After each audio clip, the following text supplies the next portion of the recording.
Ladies and gentlemen, you are now listening to the Talking Nonsense About Impact Wrestling podcast. Cross the line in 3, 2, 1.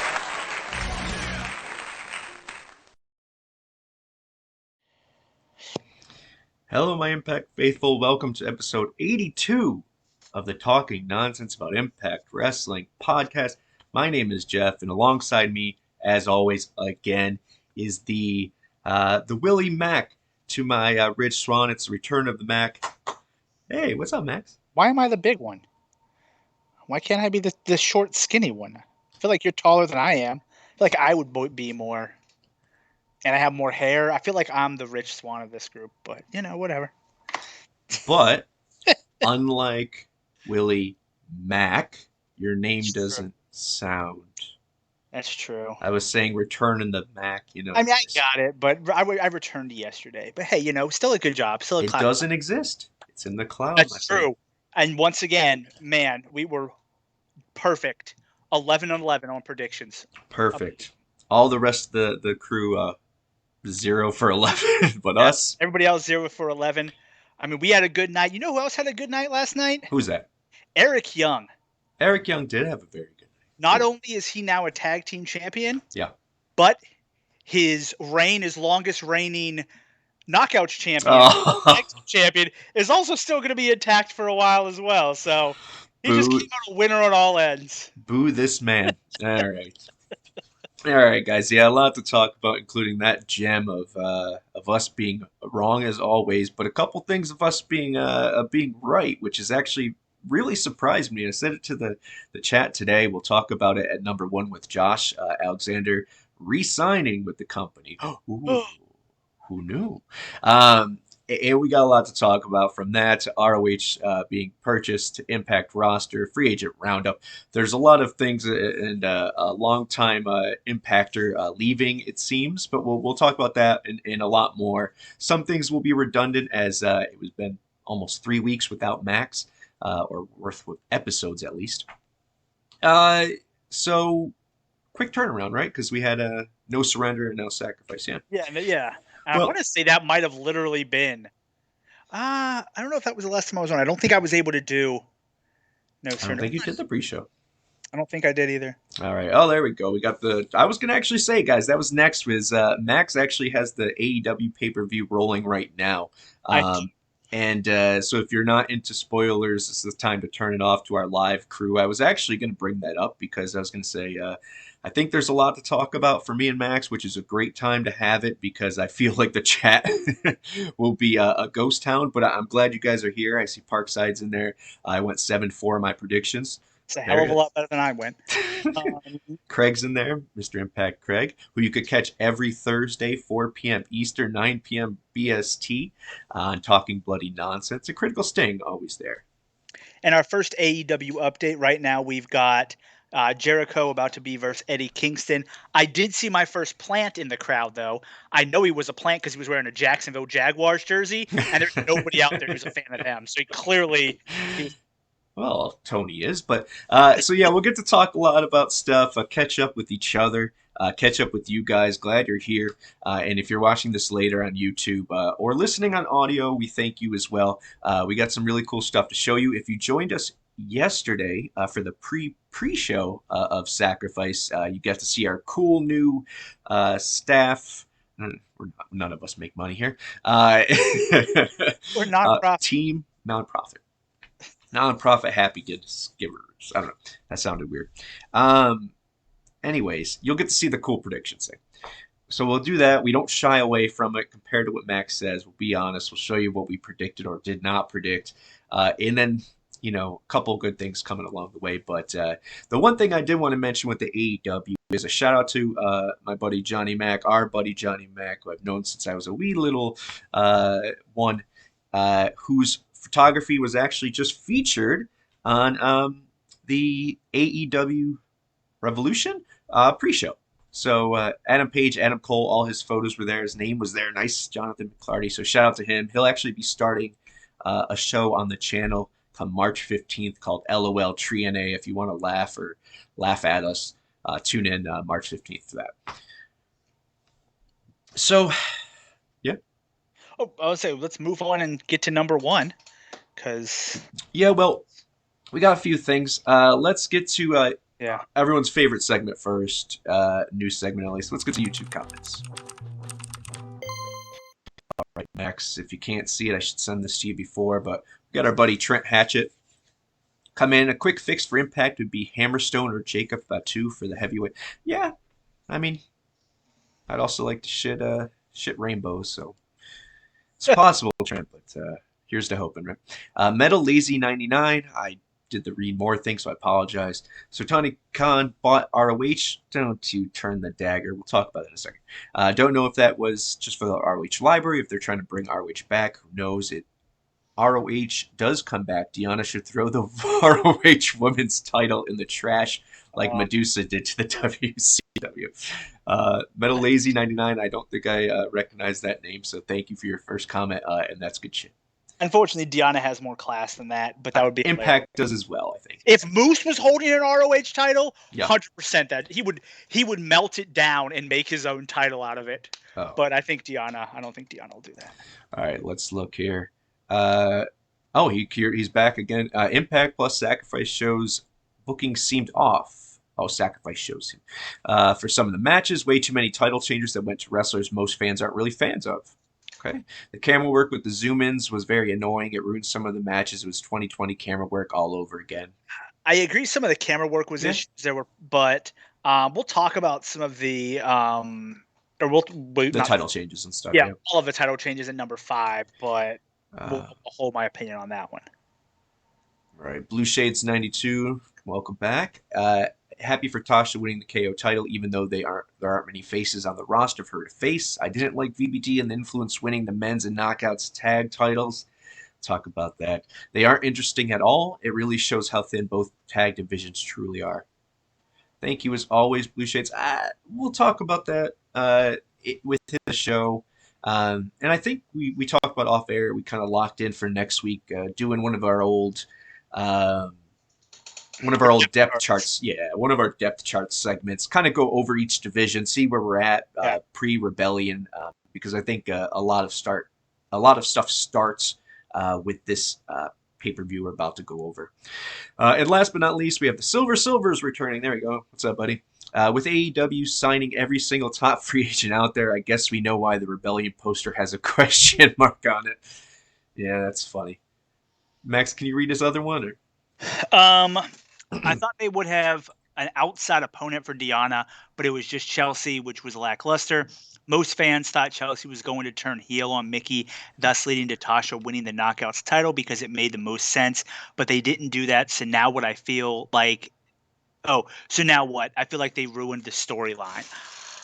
I was disappointed that Britt Baker didn't come out and challenge Deanna, like everyone was. But right. I'm okay with Chelsea, and once again, at number 5, I'll explain why I think that made complete sense. Same. And okay with it? Okay with it. Yeah. Last. Try it again.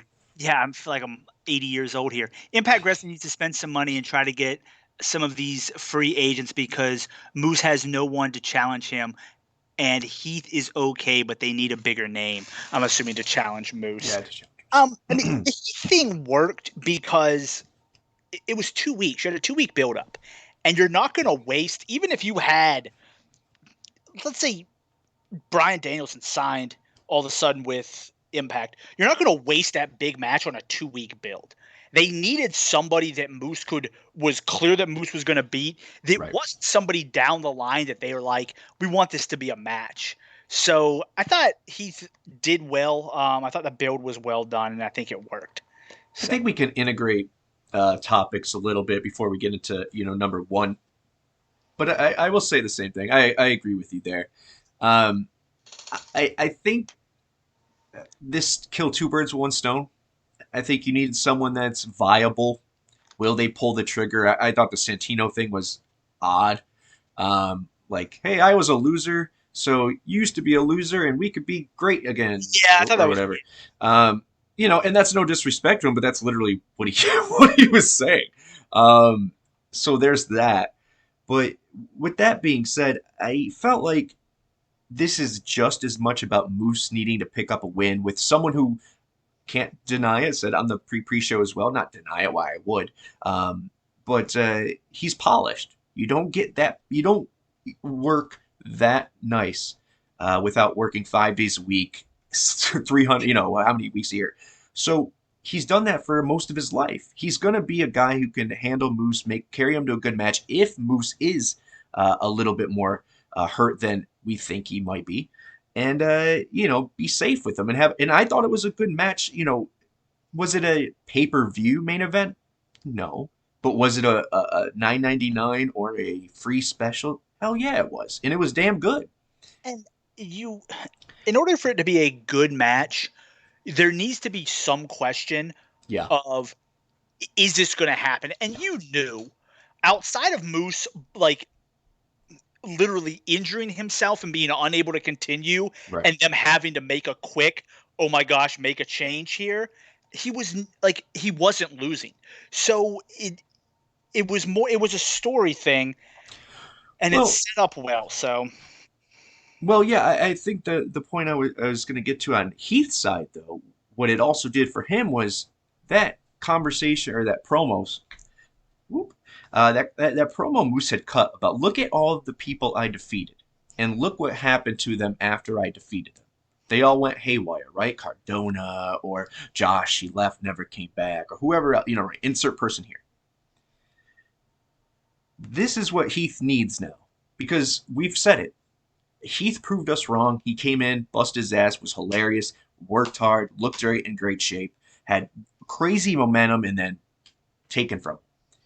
And unfortunately, that injury slowed his momentum, I would say, pretty greatly. Because because his first match was against Moose, first of all. So had he challenged Moose without getting injured at this time, we might be saying a different thing. The internet might be saying a different thing, because the momentum was on his side to be what you say, which is that third prodigal son of the 3MB to be a world champion. It'll happen one of these days. But here he is, and he's in a tank top wrestling. He's obviously not where he wants to be yet, physically, mentally, maybe. But obviously, getting a title shot doesn't hurt. But I think this is more to continue that narrative of Moose saying, look what happens to people after I beat them. So let's wait and see what happens at these tapings, because this might be just as much about Heath as it is about Moose here. So I think it could lead to something. I will also say he was in a lot better shape than I thought he was. When I saw him originally come back in the tank top, I was like, man, he looks like he's put on some weight. But when he had that tank top ripped up, he looked good. Like, I wasn't telling you to wrap up. I was saying, with the quickness, like he. Yeah. He looked good. So yeah. You could tell he wants it. And I think he deserves it, man. I not maybe the championship. I don't know. We'll see. I'm really excited about where the DMC goes from here, but I don't know if we'll get an opportunity to talk about that. But let's get into number one here. Oh, wait. We forgot. Let's get power rankings. Alrighty.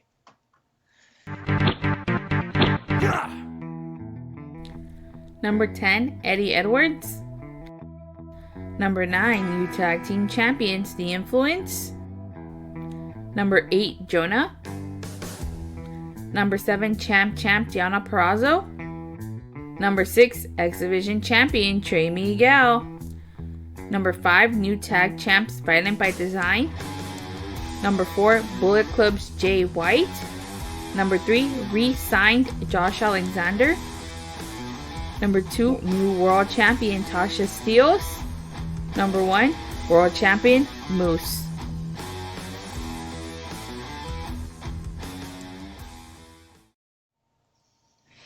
All right. So first, I want to say thank you to Craig, who's actually in the chat. What's up, buddy? As I mentioned already, you could check him out every Thursday on his show there, Talking Blood Nonsense. Awesome show. But on top of that, we're expanding, we're adding, and Bert will be formally having a show with Datia, and they're going to expand the power rankings, talk about it, and that's where you guys can kind of see if you're a first-time viewer or haven't been here in a while, or even if you're back and just don't listen.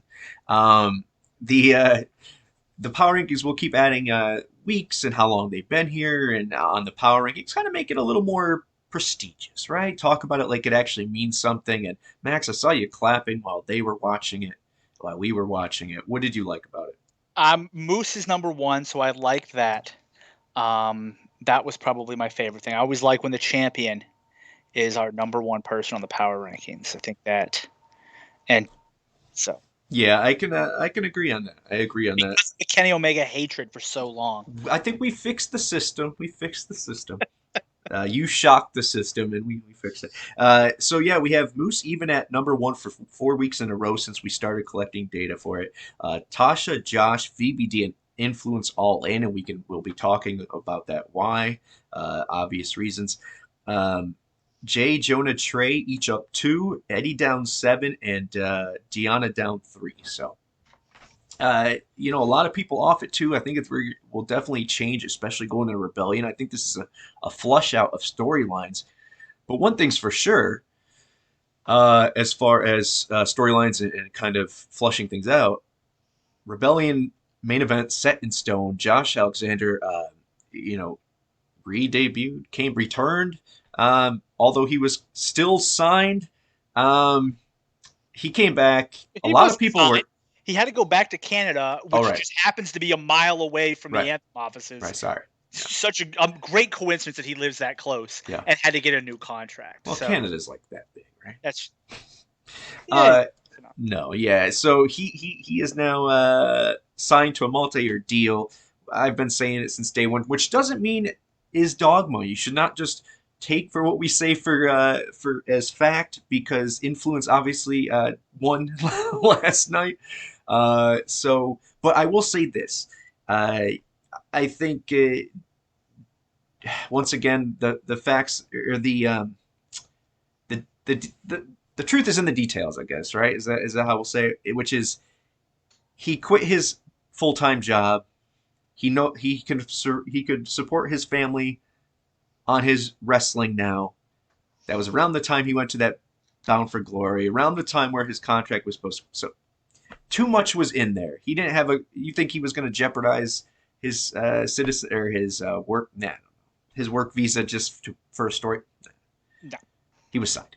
All right. But let's talk about that. Max, were you surprised? Were you part of that? I feel like we haven't talked about it this much, but were you shocked that he came back? Did you think he was leaving at all? And is this a good sign for Impact? So I didn't think he was leaving. I thought there was a chance that like you said, I thought he was re-signed, but I thought there was a chance that maybe he goes and does a short storyline in AEW just to kind of break up the space, because we had talked about how a gap needs to be. But I never thought he was leaving. I mean, the guy, I don't know. He's just one of those people that to me is Impact. And he was part of the North. Impact gave him that chance to be a star. And unless Impact was going to try and lowball him, which I don't think this new management does, he was going to resign. Much like AJ, I think had Impact paid AJ what he wanted, I think AJ would have stayed and never left. But I think there were some issues. I think Josh was happy with where he was in Impact. He knew the long-term storyline and where it was going. And it just made sense. I am happy that he re-signed, mostly because now he can get a new pair of jeans. Because I'm pretty sure he was wearing his wife's jeans last night. Because I think he stopped at like mid-calf. They were horrible. It's the new style, man. He's got that. He's got that extension money. You got to get the capris. Yeah, man. Like I said, it's not a Barry Horowitz moment for us. I'm not really a patter on the back. That's Max's job. But we always say it. We don't know anything. We just throw out stuff out there. We kind of try to follow the trends here. But it just, look, this writing crew and Parks I just mentioned, Jimmy Jacobson, R.D. Evans, Angle, great writers. Yeah, man, something changed in Impact Wrestling once Don left. And it's not necessarily Don I'm putting this on. Maybe it's just the ability now to have less of a, Don has a big presence, but to have the creative guys have more of a presence in that department, and they've been killing it. It's continuity. It's great storytelling. It's making sure that every person has a role, or as long as they're featured, they have a purpose for being featured in that role as well, or even if it's an appearance. And we were talking about that on air. So I could go on and on about this. But yeah, it's one of those things that makes you think twice. It makes us talk about it. It makes people actually think. I'm telling you, thousands of people like that tweet on it, and also the one on Instagram, thinking he resigned. So look, that's how you build it. The full arc of Josh is almost complete. I think we'll see it at Rebellion. And I think you mentioned it, I was it off air, about maybe this was a little too early in your eyes, but I think that might have to play. Maybe it's not early in the grand scheme of their, what they wrote out, but it is perfect timing in the sense if Moose is actually injured, it's a good time to let him chill. No, and that's true. I mean, you got to think about that. If you look at everything that happened with Kenny Omega at AEW, by the end he was super injured, like crazy injured. Yeah. You don't want to get at that point. Like you don't want Moose to continue to push through this to the point where it's like, dude, like I can't go anymore, and then you have to start making changes. So I think I'm happy Josh is back. It's going to be an amazing match. And I mean, we had talked about it. You don't do that storyline the way it was brought up unless you know that you're going to have the payoff for it. Yeah. Like WWE would, Impact isn't going to do a storyline like that. So you can't take the chance, even if it's small, no matter how close he is with you or how loyal he's been or you've been or what you've done for him in the past, present, or future. Hey man, you can't take that chance with your Impact to get caught with your pants down. So, I agree with you there.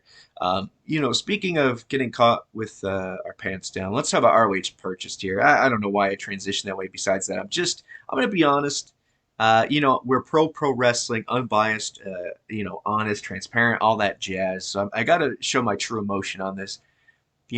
I've been to, I would say, equal now amount of shows of Impact as I have of ROH, but ROH was also my jam. I never was one of those people that had to choose. I always liked both since day one.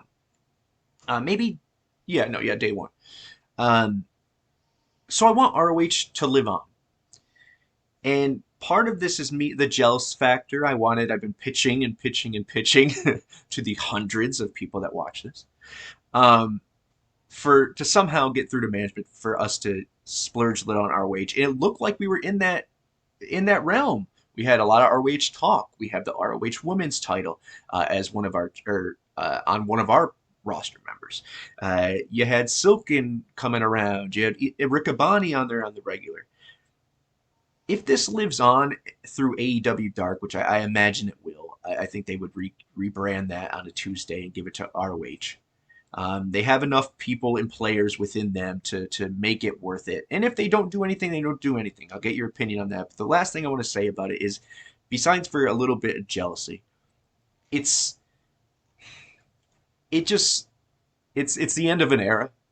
Impact is literally granted, we've changed ownership as well, but it's the last of the second longest running independent out there. Yeah.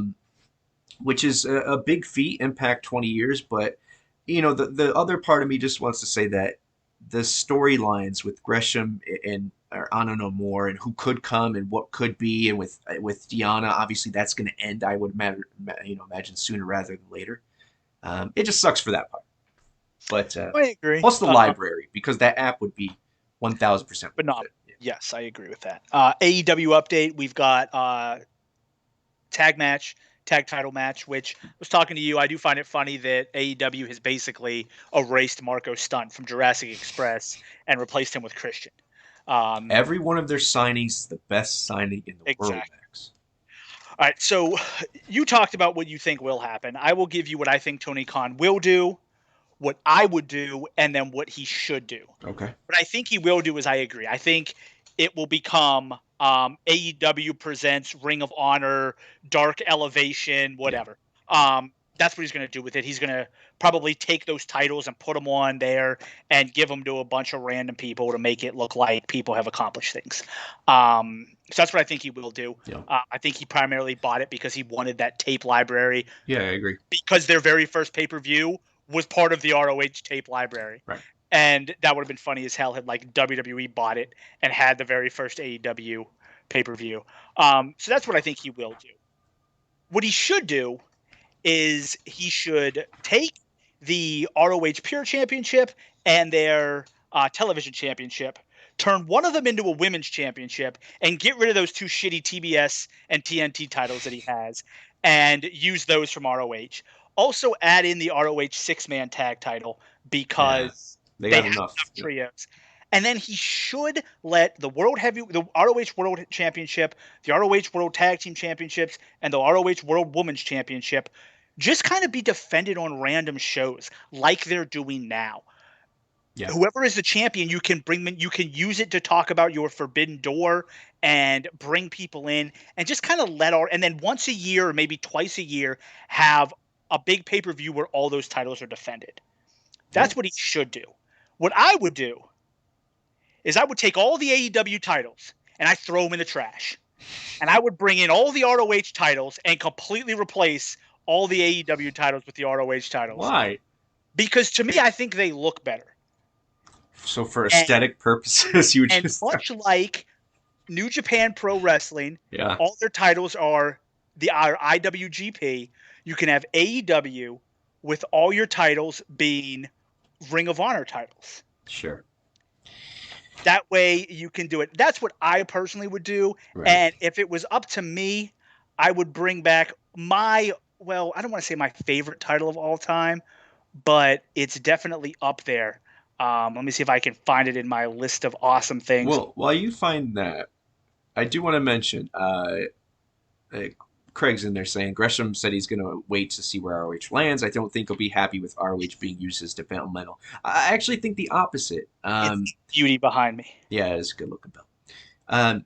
Not maybe necessarily the opposite, but I think that no matter the vision of Sinclair or AEW, ROH was still going to be in that developmental, which it always has been, and there's nothing wrong with that. It's a feeder organization where you could own your craft, get a little bit of spotlight, learn how to wrestle on TV and such, and then you get picked off as endless amounts of people have come from there. I.e., look at AEW, Impact, look at TNA, look at WWE. So, I think he was already, if he already knew it was going to become something of a back to what ROH was, which is not investing money, but investing in the development of the talent, I think he'd be okay with this as well. So, especially if it's a guaranteed contract. He has this other thing for creative purposes. He has his own thing he's doing. But let's keep moving on here. Since we talked about that, we're going to talk about Impact roster because there's a couple of, I don't know if it's breaking news or not, but first we'll say Fallah is no longer on the Impact roster page. So another one bites the dust for the moment. And who knows what that could be, if it's permanent. I would say never, and I think Impact would say the same. Love his work, but once again, they're bringing in some really, really big established names, and to do so, there's only so much time. Once again, Monday Night Wars era is what I feel like this has become. Attitude era, in the sense of every segment is booked. Every segment, there's not, what do we do? We got 3 minutes left in the show. There's none of that. We are an hour and 28-minute show. It is from 1 minute on. It's preoccupied. So, spots are tough. The other thing I do want to mention when it comes to the roster is that our speculation, no matter the fact that he got a title shot, that he's been being put over, that he's been featured more, that he got the promo, that he got the lighting and all that cool stuff from the show, and the last show, and then looked amazing in this match against Trey. Jake something is not on a contract. It expired last night after his loss. Two different stories, I think, but guys that came around or blossomed more so, or came to notoriety at the same time, I think, or I guess, with Impact. Thoughts on, both, but Jake, I mean, isn't this one of those things where, they're saying there's a few people that are working without a contract, just handshake deal, like, yeah, we're here, whatever. And they're not talking about New Japan people. We're talking about Impact roster talent. So is this one of those things where we're trusting the family-like atmosphere and the handshake deals, or is this something that we need to get Jake signed like tomorrow? I mean, he's still on the roster page, so that's good. It makes sense if he's on a handshake deal. Why he didn't win the title. Definitely, obviously, you don't want to put on a title if a guy who could possibly leave. Right. I would definitely re-sign him. I don't know if maybe it's about money, but I think that if he, for a reasonable price, I would definitely look to re-sign him real quickly. Yeah. I think the match last night was really good. Unfortunately, with Fallah leaving, it does officially kill my dream of Dalton Castle coming in and Larry D and Fallah being the boys. It's a sad day for that. You had But maybe 50% chance. technically, though, they both left, so maybe Dalton Castle's going to team up with them and come to AEW Dark ROH Elevation, and have Larry D and Fallah as the boys on that show. We'll see. But I mean, losing Fallah, I liked the guy, but he wasn't anything. It's not a huge loss. The guys they're bringing in, the guys they have, I'd rather give time to them. I would much rather use the money from Fallah to re-sign Jake something. But Right. Yeah, take the personal out of it. I get it. He is someone who got over organically, and he's someone that exceeds expectations. But I think he has the talent to stay in the game. Once again, what is our opinion? But I think he'll bounce back somewhere, and he deserves to. I think he has talent. He is a very likable personality, and whatever. Jake, as far as Jake, man, I just don't look. You can look at this two ways. You could be upset of why would Impact invest in a title shot, bringing him out of, I wouldn't say obscurity, but we knew something was up for the reason they weren't pushing him, and there had to be something, and it was obviously contract. So to me, we thought, hey, or to us, both of us, he must have re-signed or signed an extension at the very least to be getting plucked out, given a spot, winning matches, giving in a nice feature, being booked big. So a little interesting thing there, and you can look at it as why the hell would they do that, or as a thank you for, being here. We hope it works out, but if it doesn't, here's your parting package. It could be that. It could also be a, hey, if you re-sign, look at what we can do with you. I'm sure there's going to be some Jake something lovers that are going to hate what I'm about to say next, but I don't think he's someone who you're good. If you don't re-sign him now and you tell him, hey man, go on and do your thing, you're going to risk losing him to WWE or New Japan or Really? AEW. I don't think he would. I think he's someone they could probably go on the indies. We talked about develop a little bit more, kind of get a different image and maybe come back might be the best thing. But I would definitely like to keep him, but I don't think he's one of those people that, like, if you don't sign him, you're going to see him on AEW like a month. I think we would. Really? Yeah. And that's not, once again, you got to remember who you're talking about. You're talking about WWE, maybe not there because they're now changing their way in which they get talent in. The something name, he needs to come up with something. And I think that's the thing, is that they just did invest something in. I thought that first layer was there, pulling that first band-aid of, yeah, we're actually going to invest in him. Then you add if you change the name or whatever it may be, add him to a group, whatever his shtick is. I thought the presentation of him up until last night was wonderful. Even last night, obviously he looked great. A phenomenal match. We'll talk about it, but I don't think it would be a huge loss in the sense of like, oh man, we're gonna lose a bunch of viewership, whatever that is. But I would like to see him be a priority, because I do think he has that potential if they choose to tap in, if they're invested in him enough to put that. But we could talk about that all day. But I think he's someone we need to. But I also think, to answer your question, I think because you have Rohit over there now and they're best friends, I think you have Ethan there who's with Rohit in them. So I think there's a crew there that would let them in. Now, would he say, well, shit, why would I do this when there's multiple people? You say it all the time.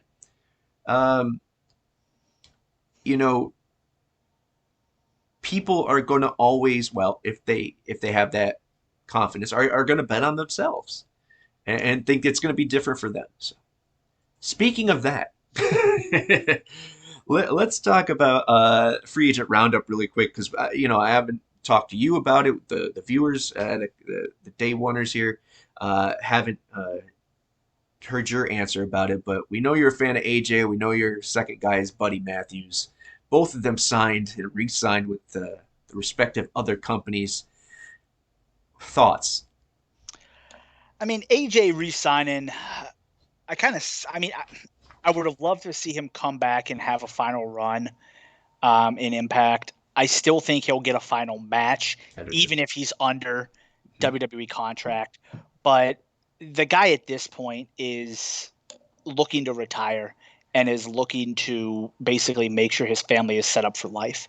So I think it just made sense for him. I think I think based off of what I've read, he's like the second tier below like the main guys, like Brock and Roman, and like Seth, like he's right under that. So they clearly value him. He's clearly somebody that Vince has looked at for whatever reason and said, man, this 5'10" country boy, I love me some AJ Styles. And I never thought I would have said those words, that Vince would have been the one who absolutely loved him, but he clearly does. That's not how it started. Let's not. Correct. Okay. Oh no, I agree. But I mean, very quickly when he got, granted, he lost to Y2, that horrible crap. But right after that, he got, I think, I will say, I can't guarantee this, but if I had to put any amount of money that mattered to me, the match that made Vince say, holy shit, I like this kid, is when he wrestled Roman Reigns at Backlash right after WrestleMania. Mm-hmm. And to me, it was up until that point, it was the greatest Roman Reigns match. Yeah, it got a lot out of him. Yeah. And I think that is when Vince said, okay, this guy is I may have overlooked him. He's amazing. Yeah. He's phenomenal. Yeah. As for Buddy Matthews, I'm disappointed because I have said for years, going back to our old podcast when he was teamed up with Weston Blake and Alexa Bliss, that he was a star and he was going to be a star. And I thought he had proved that he could be a star in WWE. And now he signed with AEW and is Alistair Malachi Blackslack. Like, what the fuck, man? Like, I do not understand why and once again, clearly, I don't know the contract, but I can't imagine with the talent he has being like, you know what? I'm going to go be like, that would be like Josh Alexander being like, you know what? I'm going to sign with AEW. You know what I'm going to do? I'm going to team up with Private Party in the Hardy family office and go in and run a trios. Right. Like, why would you do that? So, and yeah, granted, he was on the pre-show. Sometimes you put pre-show matches on to look to sell things. Yeah. But I just felt like, I really do feel like him being teamed, just him being a lackey in a three-man group is a super downgrade from what he should be. And maybe it turns out that, this is just all for a storyline and something comes from it. And if it does, awesome. I'll clap my hands and be super excited. But right now I'm super disappointed. I agree. And it's funny you mentioned that because I thought it was interesting that he debuted there. I don't know. But it is interesting that I wanted to hear your point on that because it just, I mentioned that to you as well, that Tony picked up Cage's last year in his contract. Dude, if I was Brian Cage, I would be in jail. I'd fight Tony Khan. I'd be like, look, dude, we're rumbling. Right. I don't think I think I've been on AEW TV more recently than he has. I just thought, man, and that's why, not that I'm saying that, but that's the reason, but the pettiness is the reason I could see our relationship with them souring a bit. But we'll see after tonight. We'll see what happens on Revolution. All right. Still going on. Yeah. Once again, spoilers. I don't care. It's live. So if you don't want spoilers, leave now. Eddie Kingston. Or stay. We love you guys. Eddie Kingston beat Jericho. Eddie Kingston's one of those people that I don't really. Everybody's like, oh my god. I'm like, meh. Oh shit, that's funny. Critical Stink said Khan is playing Duck Hunt with Brian Cage's stock. All right, guys. Let's get into Max being on his time. Boom. All right. So here are predictions from yesterday. If you didn't join us, I started to mention that, and we, of course, rambled on. But every month that there is a show, pay-per-view, whatever you want to call it, we will be on Saturday 6:30 to 7:30 as your pre-show for whatever pay-per-view it is, or Impact Plus Special, whatever you want to call it. And yesterday was no different. So that's why you have us here on Sunday right now, playing with the idea of moving it completely to Sundays and just doing a random Saturday for the shows, but I digress. All right, so you can see all of our TNAIW team up there. Io, Bert, Craig, Datia, Geoff, Lucha, Max, and Nixon. So I haven't. So this is going to be fun. And we have about 19 minutes left. We go a little bit over, but we've been trying to weave throughout the conversation a little bit of our talking points as far as sacrifice. So when we get to the end, we can just kind of play around. But let's start, this is obviously not in the... We can start with the matches, the best I can remember in them in order. So Frost... I can see the order they have, and I got them pulled up. Okay, well, I do too. I have that as well. I don't know why I said it like that, but I have them all. Anyways, Lady Frost defeated Giselle Shaw. So you got that one right as well. Max, if you want to talk to him about that, of why we thought, if they didn't join us yesterday especially, why did we think that it was more in Lady Frost's favor? Yeah, we just thought that they were going to end up building a feud for these two, potentially leading into a tag team. But if they're going to run them as a feud, Lady Frost lost the first one. He needed her to win this. She's also been eating a couple L's lately, and she's definitely not enhancement talent or a jobber. So she had to pick up a good win. And it was a good match. And she did correctly come out on top. Yes, very good. Yeah, and I agree with everything he said there. We're pretty much in the same world as we voted this. Yes, I did choose her. Yeah. And for the same reasons. I think this is one of those times where you could see that the roster is kind of, once again, set in the divisions. I know people had said that it's a little bit thin, and I think that's why we'll do the depth chart next week, just to kind of see for our own eyes. Because my natural reaction to people saying certain divisions were thin, I'm shocked a little bit. Mainly now with everything that's happening. Or the ball that's moving. But let's go. Let's see. So Lady Frost gets Io Max. What was next? Do you want to talk about that? Swan and Mac? Yeah. This one was Rich Swann and Willie Mack defeated OGK. Sadly, the team with the greatest named finisher, not the greatest finisher, this finisher name, the Kingdom or Honor No More, did not pick up the win. I was definitely surprised by that. Shocked. Because we all said. Yeah, if I would have had to put money on that, if I'm betting on wrestling, which is something I'll never do, but if I'm betting on wrestling, that would have been up there as one of my top 3. This is 100% happening. Yeah, I just thought the Honor No More momentum would continue, but I wouldn't count out the fact, and we did mention this too, that Moose did run into Taven. Obviously, Rebellion is on our doorstep, and that's Josh and him. So maybe the him and Taven thing has nothing to do with each other.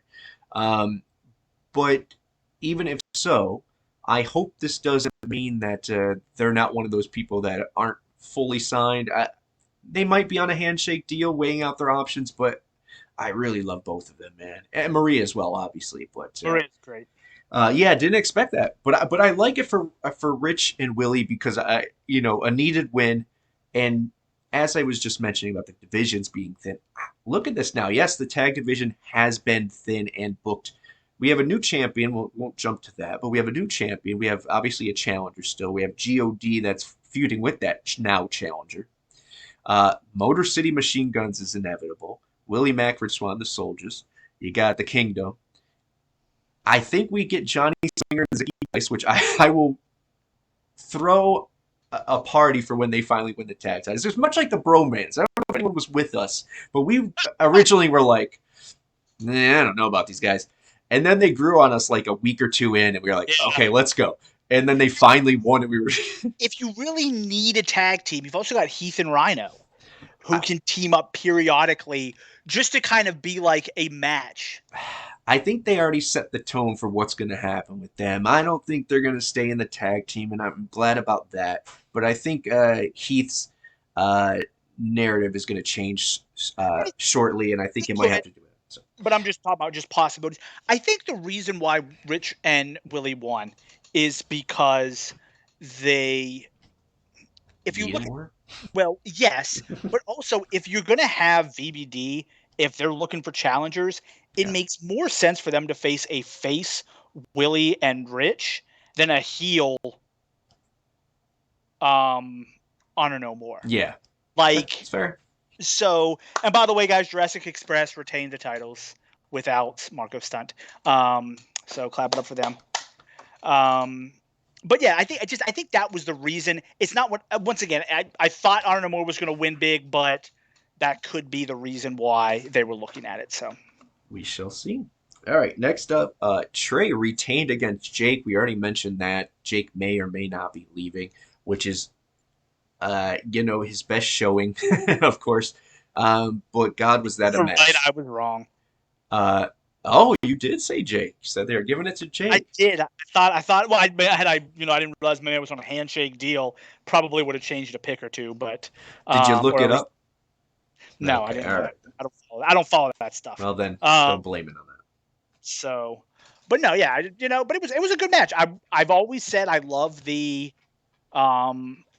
I love them opening pay-per-view specials, whatever you want to call them, with the X Division Championship. It's always a great way to get people excited and get people involved. Yeah. So it made complete sense to do it that way. And it was a good match. Yeah, it was a really good one. I didn't think it would be that good. Not that the people in it. Again, this is a show where feuds were put together pretty quickly. It was a quick turnaround. So, just going out there and having matches, I thought this was a damn good show. And this continued that trend. The Lady Frost, Shaw one was good. The tag team, obviously, we just talked about, one was good. Trace Knees on the Destroyer. Yeah, man, that was pretty rough. I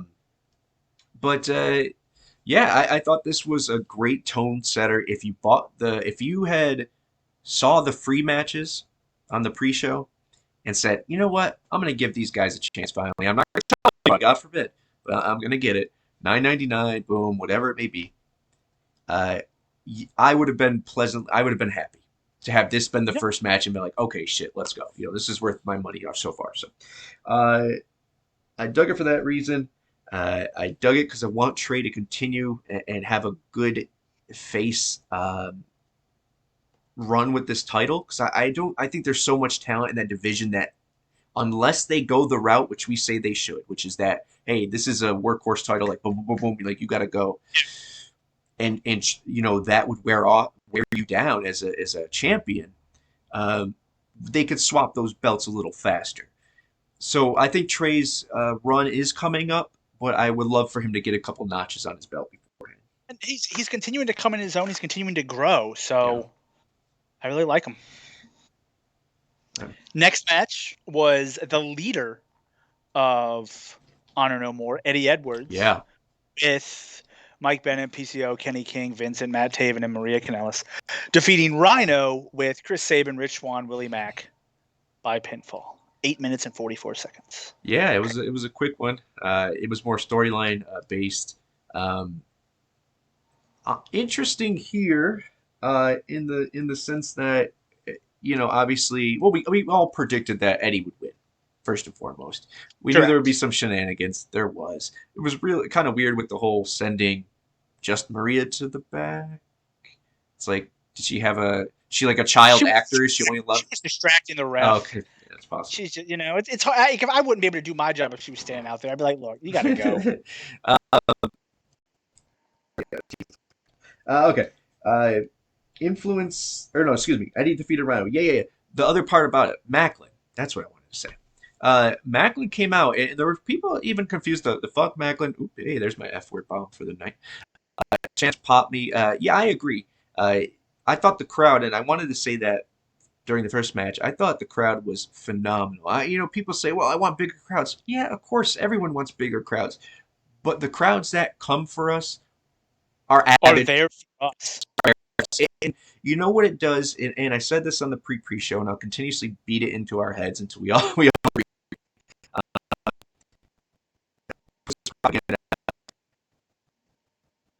Markets that they're going to aren't going to be surefire markets for us because we have no database for what is our sure market for us. We haven't traveled but for so long again, and we haven't traveled prior to that for so long. We're rebuilding. There's a lot of people. There's a lot of factors in play here, especially when it comes to people breaking away from the herds that they're in, the tribalism, and saying, you know what, I'm going to go give Impact a chance. But when they go to that town, they deliver. So eventually, every time you deliver in a town, the word will spread. I'm not worried about that because this crowd was legit and they mic'd it well. I will say that the crowd was mic'd well. The in-ring was mic'd well. But Macklin coming in, attacking at the end, here's where I am confused. I don't know if you're reading it from Impact's website. Is that where you're? No, I just have it up on Wikipedia. Okay. But Impact's website ignored the fact that he DDT'd Eddie first, because that's what he did, right? I believe he ran in, DDT'd Eddie, and then eventually he once again hits Rhino with the kendo stick. I mean, to me, Macklin just looks like a guy who says "fuck everybody." Yes, I'm gonna do what I want. That's what he is. He's a lone. I want to say lone soldier, some cowboy. Whatever. Yeah, he's kind of like by himself. That's. Yeah. So I don't think I just think it was meant to be like, oh look, he's here to help out Impact. He's like, nah, fuck you guys too. Yeah, right. I like that, but why? And that's one of the things that you had mentioned as well, is there's a lot of things that are going to come from this pay-per-view, I think, that say, like, hey, Rebellion Times is our big push. And one of the things that will come from this is obviously continue of our next match, the Influence defeating the Inspiration. Now, I will talk on this. I know you were thinking this one probably upset you the most. But here's what this does. It continues this storyline with Caleb with a K in the middle of it, the battle for Caleb, much longer than it could have. They don't really have another Knockouts tag team just ready to go. That's like, to me, that's like right up there ready for a title shot. I think this is a continuation of that storyline. Although I won't say I was happy with the decision, I understand where it's going, and it definitely is long-term booking, long-term storytelling, and clearly well thought out of both. Okay, I'll give you that. Thought out, did not expect it, obviously. I've been preaching since day one that they signed their contracts and they were going to win on day one, and they were going to run and beat this record that you already mentioned with ODB and Eric Young as the longest reigning champions. And, at first I was shocked, then kind of upset. I'm still upset. I don't care about being wrong. I have no quarrels about that.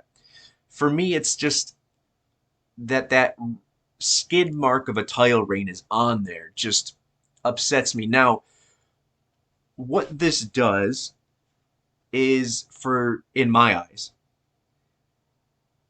it continues the storyline for better or worse. I like it, but I could see where it's going to run. Just the division's going to run thin, and I do agree with was it Ciderblur, whoever had said that in the YouTube comments section. This division is thin. I agree with you as well, but I think you can't use the excuse that the division's thin. You need to start sometime, somewhere, somehow. If that's putting Frost and them together, go for it. If it's pushing Decay again, if it's giving bringing in some people, I don't they got to do it sometimes.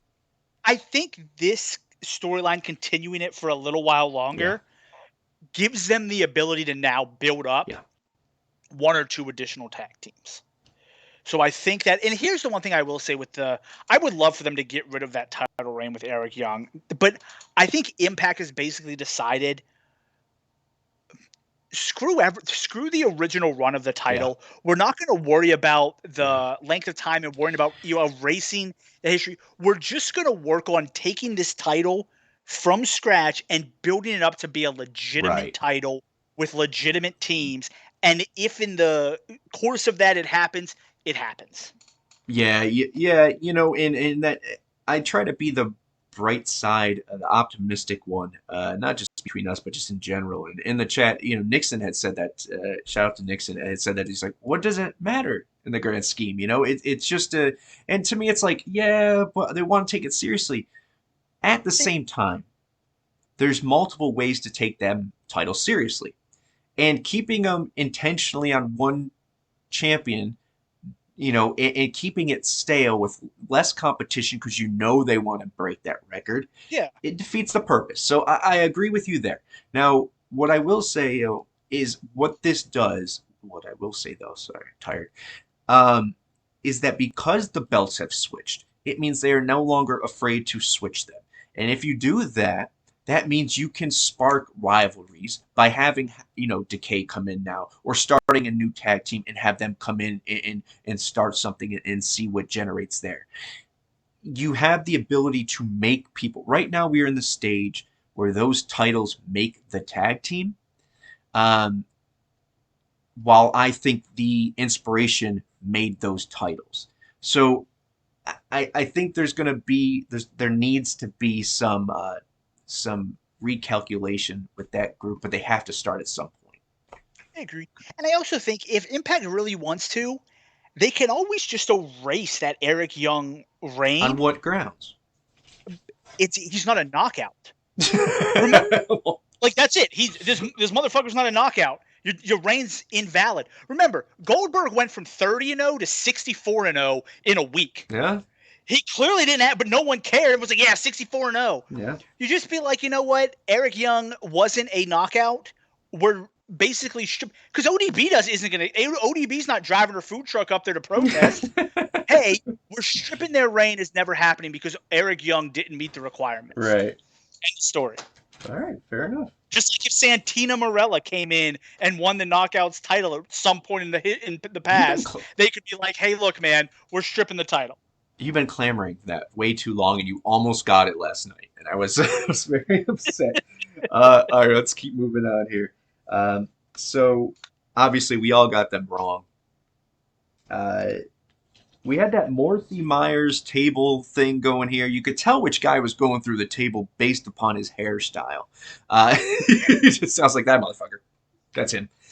So they're continuing this here. And the reason I do want to bring this up, besides that it happened, is that, yes, we're going along. Stick with us. Thank you. Likes, thumbs up, subscribe, all that jazz. And if you're watching us on YouTube, thank you as always. And audio listeners as well. Our few audio listeners. Yeah, so the reason I like this is because I think the long game should be making that DMC, making that title be our Intercontinental. And I think they have the opportunity with the small feud that they did there. Yes, it's only a month's worth of a sample size, but you had an important feud right there. Now he's leaving the company to go defend it elsewhere and make it big and whatever, make it important. Now you have these feuds where a Morrissey, he's not going to be in the title picture right now. Him and Myers, same thing. What do they have to go for? I think you have a chance to make this the guys who are almost there and about to be champions. So I think they have a good opportunity, and this is one of those things I like, where they're doing these small little feuds where two established people that have been on the roster for a second are working with each other, and they're not just running out the door to another company as well. All right. Next match. Yeah, you could start with this one while I update the board. Jonah defeated PCO by pinfall. We were both correct on who the actual winner was. We both picked Jonah. Yeah. And I will fully admit that I was wrong. And I am now a PCO convert. That man is amazing. And here's an amazing picture of PCO behind me. That's old PCO. So it was a great match. And I really liked what PCO brought to it. Like, he took a beating, but he looked like a monster just like Jonah. It was a really, really good match. I'm not trying to compare for sake of comparing. But how old is this man? I think he's 160. No. But I could be wrong. He took a power... He's 54. He's 54. He's much younger than the Demon. We established that. Oh, okay. I was just trying to see where Sting, he's older than the Demon. Sting was at in his. He's older. Sting, he was 50, I think not now, but back then he was 52 in his in about 2010, 12 around there. I mean, Sting hasn't sat down on his finisher since 3. It's just amazing that he's taking power bombs off of things. Oh man.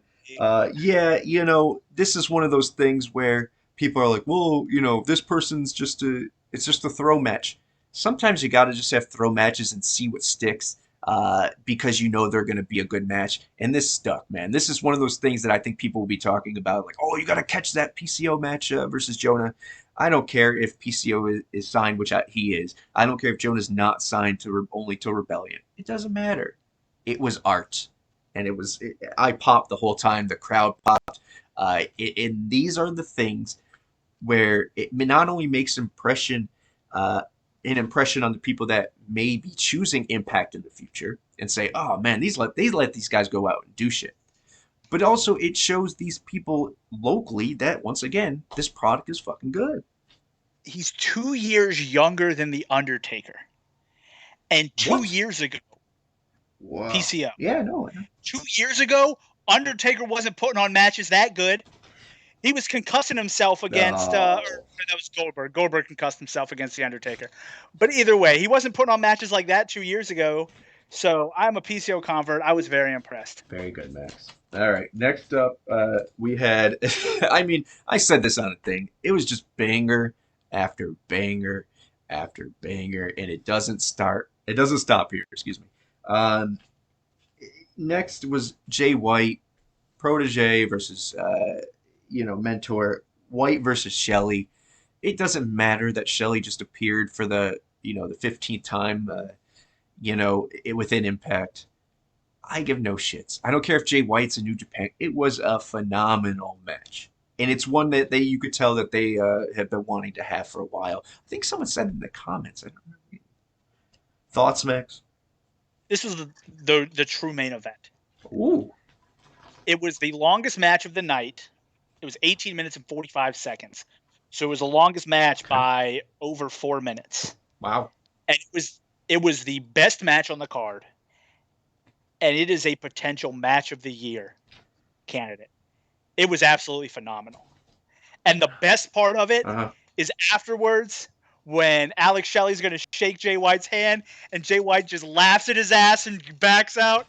That shit was perfect. Everything about it was amazing. It was. And there were points where I was like, man, are they really going to have Jay White lose to Alex Shelley? Like, it was phenomenal. It was the best match on the card. It was my favorite match of the night. Hey, man, I thought that this was, I think Io kept saying it in the, maybe said it in the chat here, but I know he definitely said it last night live. Most unpredictable show that Impact has put on in quite a while. Yeah. There were a lot of title changes. I was surprised by them. Obviously they're doing something. There's some momentum changing.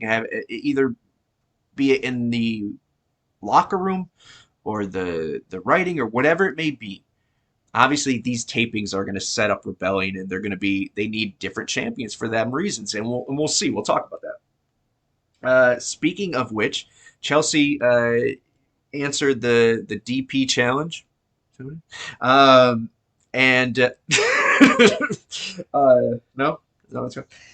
I mean, she might answer the DP challenge, but I don't know if that's the name of this challenge. Deonna Purrazzo challenge. Okay. Okay. For the ROH, the AEW owned title. Chelsea hurt herself allegedly. Hurt her wrist that was hurt prior, and then once again, I think this is a very nicely told story. I think it's another storyline that, and will kind of maybe swing right into the Tasha and Mickey thing because it all plays hand in hand. I was okay with it being Chelsea because it was a beautifully told part of what will come with that arc, I think. So I was okay with it being her. I liked the match. I thought it was a good showing. I liked the finish.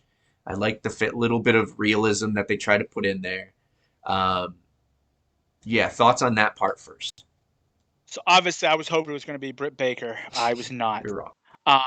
When Chelsea's music hit, I would have, at the time it hit, I would have preferred Santina over her because I was like, this is some doo-doo.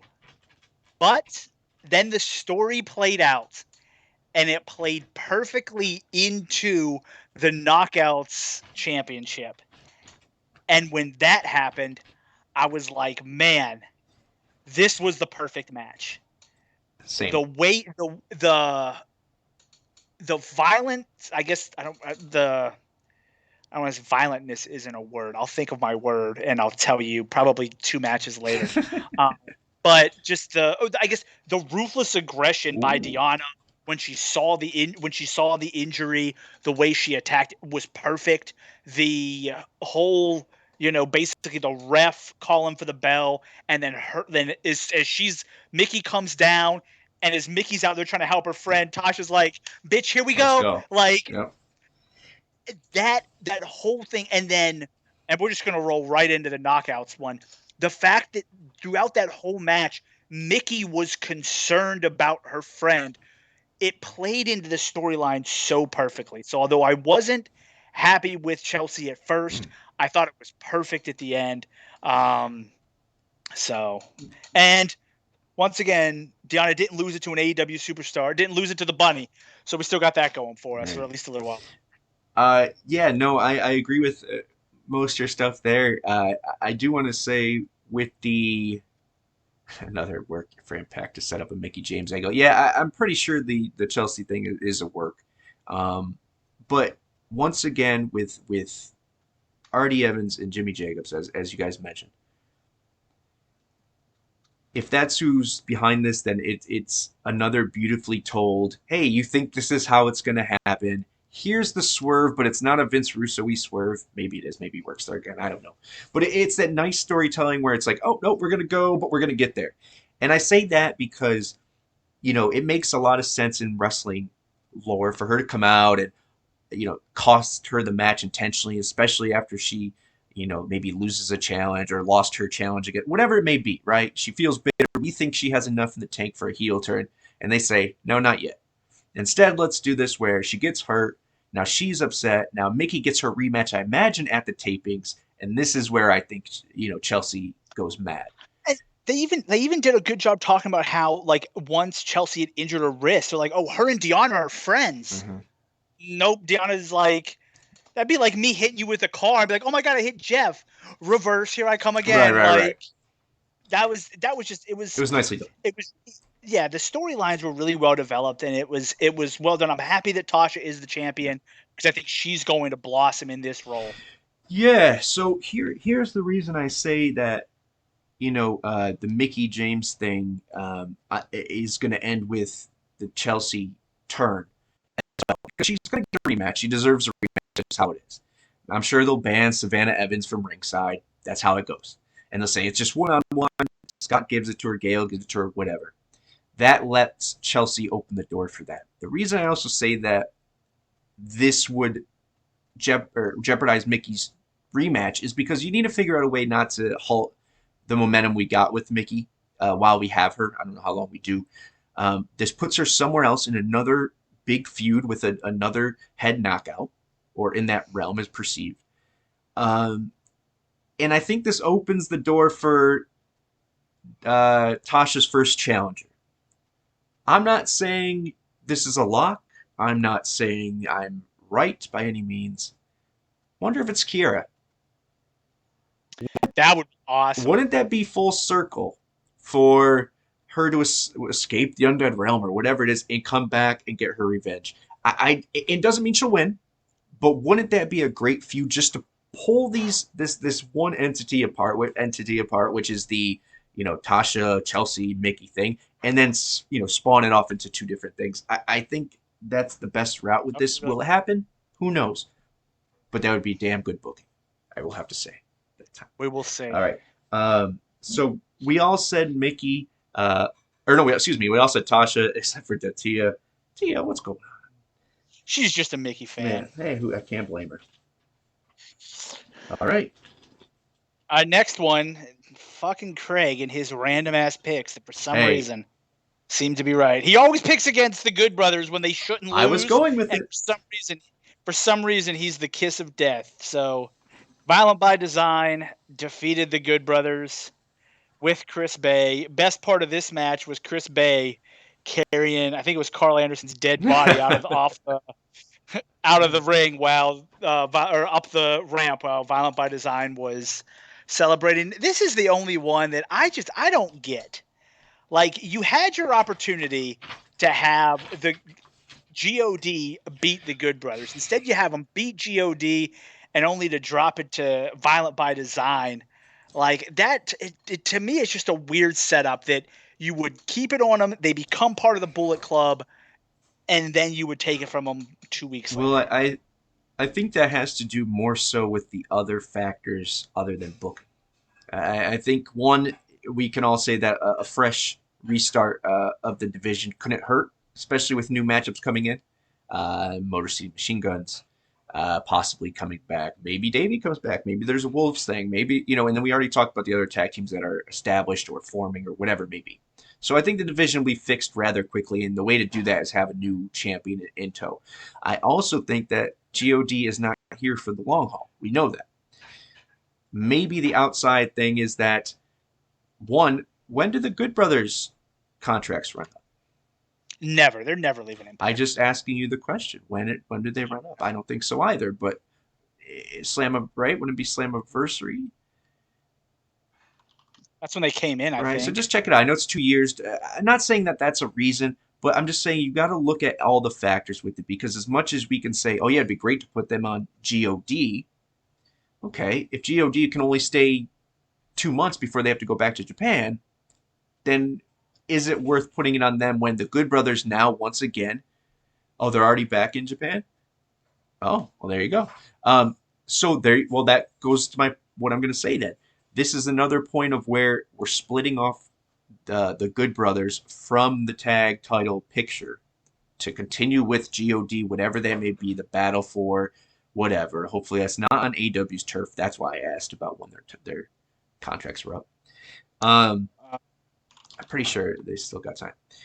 But I think it opens the door for other tag teams to come and play, and it also is something where GOD is not going to be around, or if they're not even going to be here at this taping. So I think they wanted to get him off the Good Brothers to give a little bit of juice to that division.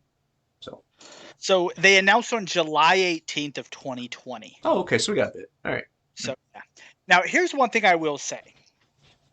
We obviously had a match set, Impact Wrestling multiverse of matches, the Good Brothers versus the Briscoes. ROH Tag Team Champions versus Impact Tag Team Champions. Do you think that with Tony Khan buying ROH, that it basically meant that Impact was like, hey, look, we're not having our champions drop a match? Do you think the original plan for this was for the Good Brothers to win the ROH Tag Team Championships, and then when Tony Khan bought ROH, he's like, yeah, I'm not having that happen. I'm going to have the Briscoes drop the belt to somebody else. And the Good Brothers are like, cool, we'll take the L. But Impact's like, yeah, we're not having our champions lose. Them are other factors that make a lot of sense, Max. If the Briscoes win, that's in my own head. That's what I'm saying happens. That's fair. I think this was outside thing, getting the things kind of situated as well. Why don't you talk about the main event there while I add these up and announce our leaderboard? Main event, almost clicked on Revolution, was like Adam Page versus Adam Cole. Wait a second, that's wrong show. Main event, Moose defeated Heath by pinfall, 12 minutes and 9 seconds. I thought it was a good match. I think it definitely showed the violence of Moose. The commentary was, "Come on, Heath! Oh, you can do it!" Like, I thought that was funny. That was like, I was like, man, this. Because somebody cut his mic. That's the only thing I didn't particularly like about it. But what's the point? Can you speculate? I don't know. I mean, I think it just kind of gives it. I think the point of it is putting Heath as that lovable loser, that lovable underdog, and trying to get someone on commentary that maybe I don't know if he's supposed to be the fans' reaction. But I'm letting you know that's not how I was rooting for. Right. I sure as hell wasn't rooting for Heath. So I don't know. I'm not really sure what the point was. I think it maybe just kind of adds to that. Like, he has no chance.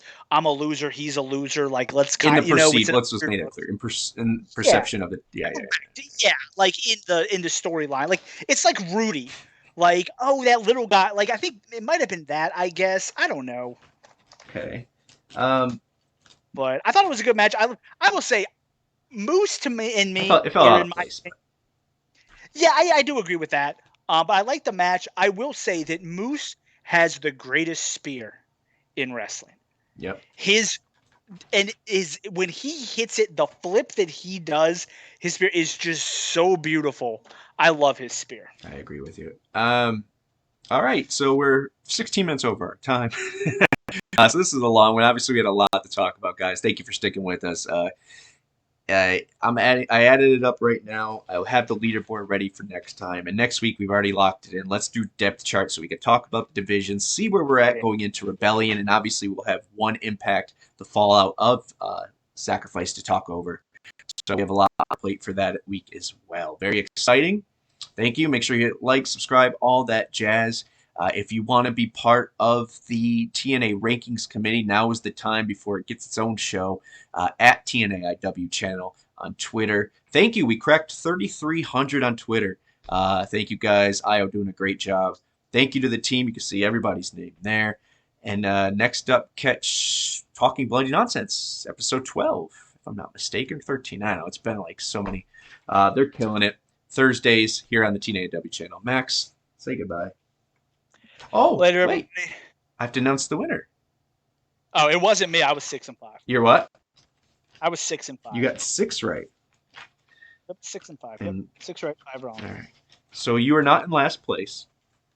That's good. Who is? I don't want to put anyone out. Well, you can do the math. Tatia is in last place. We're going to keep adding them month to month, so we'll have we'll do our AEW ranking, our score underneath our records. Then a bunch of people had Max, you were 6. A bunch of people in Io and Bert. I think Nick Siswell had 7. And then Geoff and Craig tied with 8. We're on the leaderboard, Craig. I just stuck with my gut with Violent by Design, but if only. All right, guys. If I hadn't gone for my home run AEW pick, That's what it was. Oh, man.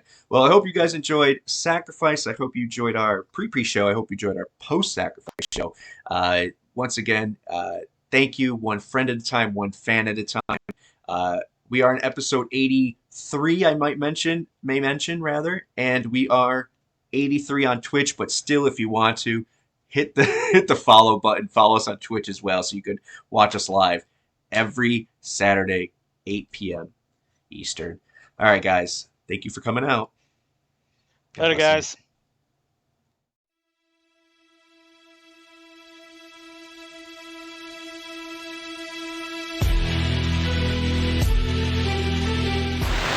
You.